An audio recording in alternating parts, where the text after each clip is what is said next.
নমস্কার। প্রথমেই সবাইকে প্রণাম, কৃতজ্ঞতা, ধন্যবাদ। আপনারা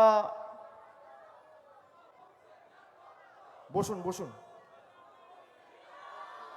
আমাদের দলনেত্রী তার বক্তব্য রাখবেন।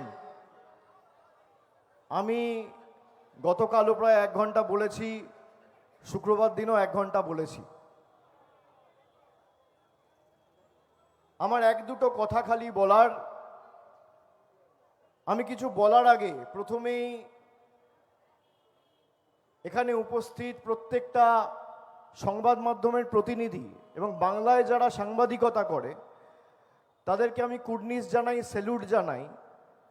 তার কারণ তারা আজকে সৎসাহস দেখিয়ে বাংলার সাংবাদিকদের সাথে অন্য গদি মিডিয়ার যে তফাৎটা আছে তারা সেটা বুঝিয়ে দিয়েছে এবং জ্ঞানেশ কুমারকে তারা একাধিক কঠোর প্রশ্ন করেছে, যদিও একটার সদুত্তর জ্ঞানেশ কুমার দিতে পারেনি। এই প্রশ্নগুলো করার জন্য সংবাদ মাধ্যমের প্রত্যেক প্রতিনিধি, বৈদ্যুতিক সংবাদ মাধ্যম বা প্রিন্ট মিডিয়া, আমি সকলকে ধন্যবাদ জানাচ্ছি, কৃতজ্ঞতা জানাচ্ছি। আজকে সুপ্রিম কোর্টে এসআইআর এর শুনানি ছিল। বেলা পেরিয়ে দুপুরের আগে শুনানি হয়েছে। আপনারা ইতিমধ্যেই সে খবর পেয়েছেন। আমাদের যে ভয় বা আশঙ্কা ছিল যে একতরফা কাউকে কোনো রকম সুযোগ না দিয়ে গায়ের জোরে বিজেপির চাপে অঙ্গুলি হেলনে প্রকৃত ভোটারদের নাম কেটে দেওয়া হচ্ছে এবং তাদের আবেদন বা অ্যাপিল করার কোনো সুযোগ থাকছে না, আমরা এই পয়েন্টটা আজকে সর্বোচ্চ আদালতের সামনে রেখেছিলাম। আমাদের লয়াররা, আইনজীবীরা সুপ্রিম কোর্টকে এটা জানিয়েছে, বলেছে এবং সুপ্রিম কোর্ট শুধু আজকে নির্বাচন কমিশনকে তাদের অ্যাপে একদিন ছাড়া ছাড়া ইচ্ছাকৃত ত্রুটি যাতে ভোটার লিস্টের কাজে দেরি হয়, অ্যাডজুডিকেশনের কেসগুলো আরও দেরিতে নিষ্পত্তি হয়, তার জন্য নির্বাচন কমিশনকে ইসি ভৎসনা করেছে। সুপ্রিম কোর্ট ইসিকে ভৎসনা করেছে এবং শুধু তাই নয়, সুপ্রিম কোর্ট আজকে যাদের নাম বাদ যাচ্ছে তারা যাতে আবার অ্যাপিল করার সুযোগ পায় এবং আবেদন করার সুযোগ পায়, কলকাতা হাইকোর্টের অবসরপ্রাপ্ত প্রাক্তন প্রধান বিচারপতি সহ একাধিক প্রাক্তন বিচারপতিদের অ্যাপিলেট ট্রাইব্যুনাল বেঞ্চ খোলার জন্য ইসিকে বলেছে, কলকাতা হাইকোর্টকে নির্দেশ দিয়েছে। আমি মনে করি এই জয় গণতন্ত্রের জয়, মা মাটি মানুষের জয়, বাংলার বশ্যতা বিরোধী আন্দোলনের জয়, হার না মানার মানসিকতার জয়, মানুষের অধিকারের লড়াইয়ের জয়, মমতা ব্যানার্জির সংগ্রামের জয়, তৃণমূলের আপসীন লড়াইয়ের জয়। আমরা যে কথা বলেছিলাম যে আমরা মাঠেও আছি, আমরা ময়দানেও আছি, আমরা পার্লামেন্টেও লড়ছি, আমরা কোর্টেও লড়ছি, জোর জবরদস্তি যে জুডিশিয়াল অফিসাররা এই কাজগুলো করছে যাতে কাজগুলো দেরিতে নিষ্পত্তি হয় এবং ইচ্ছাকৃতভাবে নির্বাচন পেছানোর জন্য এই নির্বাচন কমিশন জ্ঞানেশ কুমারের নেতৃত্বে যেটা 15 দিনের কাজ সেটা 3 মাস 4 মাস লাগাতে চাইছে। আজকে সুপ্রিম কোর্ট শুধু আবেদন করার জায়গা নয়, সুপ্রিম কোর্ট এটাও বলেছে যে আমরা বাংলার কেস স্পেশাল কেস হিসেবে কনসিডার করব এবং এবং ইলেকশনের একদিন আগে পর্যন্ত দরকার হলে ভোটার তালিকায় ভোটারের নাম তুলবে, তার জন্য সুপ্রিম কোর্ট আছে। এই জয় বাংলার জয়। আমি আপনাদের সকলকে কৃতজ্ঞতা জানাচ্ছি। একা কোনো দিন কেউ কোনো কাজ সম্পূর্ণ করতে পারে না। মমতা বন্দ্যোপাধ্যায় পথ দেখিয়েছে, তৃণমূলের কর্মীরা রাস্তায় নেমেছে, মাথার উপর 10 কোটি মানুষের ভালোবাসা, আশীর্বাদ, স্নেহ, শুভেচ্ছাকে পাথেয় করে এই লড়াই অতন্দ্র প্রহরীর মতো তৃণমূলের সৈনিকেরা লড়ছে। আমরা যে যে দাবিগুলো তুলেছিলাম প্রত্যেকটা দাবিকে সুপ্রিম কোর্ট মান্যতা দিয়েছে। আমরা যখন ম্যাপ ভোটারদের কথা তুলেছি, সুপ্রিম কোর্ট বলেছে ইলেকশন ঘোষণা হওয়ার পরেও নির্বাচনের একদিন আগেও যদি কোনো সমস্যা হয় তার জন্য ভারতবর্ষের সুপ্রিম কোর্ট আছে, আমরা দেখব। নির্বাচন কমিশনের উপর দেশের সর্বোচ্চ আদালতও ভরসা রাখেনি। সেই কারণে নির্বাচন কমিশনকে একতরফা সিদ্ধান্ত নেওয়ার স্বাধীনতা সুপ্রিম কোর্টও দেয়নি।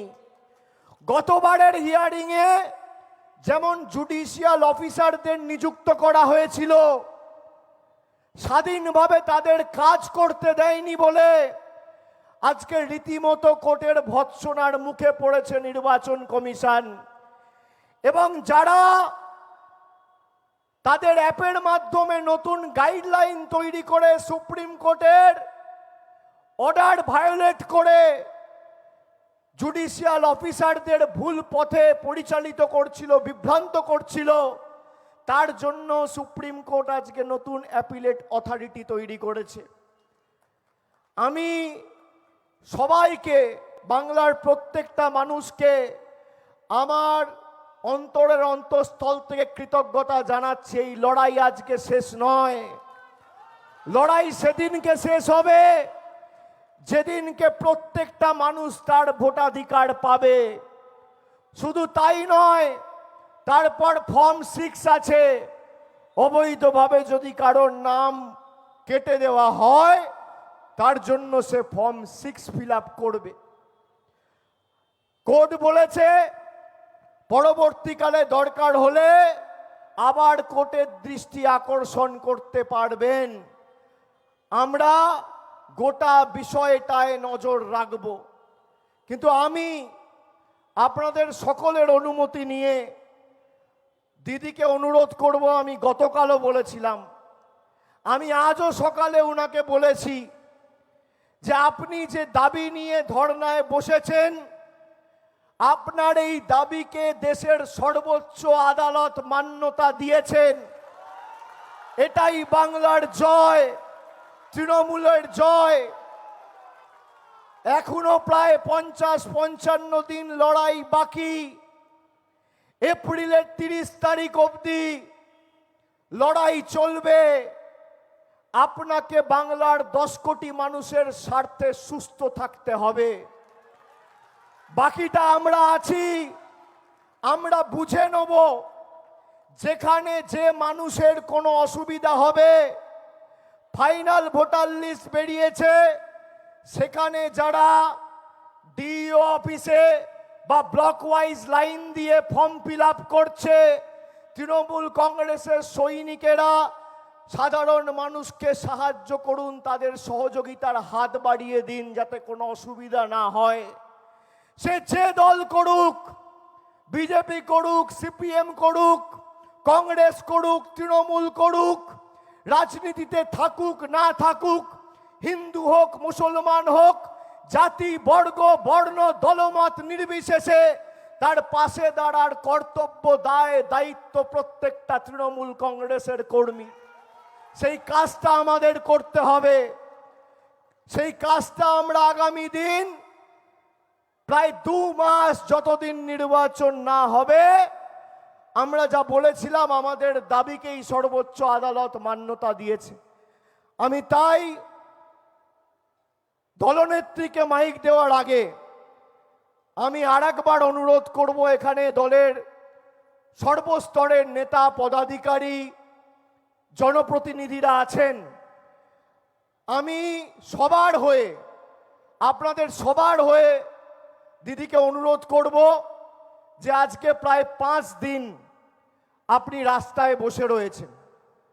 জ্ঞানেশ কুমার এসছিল, হোঁচট খেয়ে লেজ গুটিয়ে পালিয়েছে। বাংলার মানুষের প্রশ্নের জবাব জ্ঞানেশ কুমারের কাছে নেই। অন্যদিকে দেশের সর্বোচ্চ আদালত আমাদের দাবিকে স্বীকৃতি দিয়েছে, মান্যতা দিয়েছে।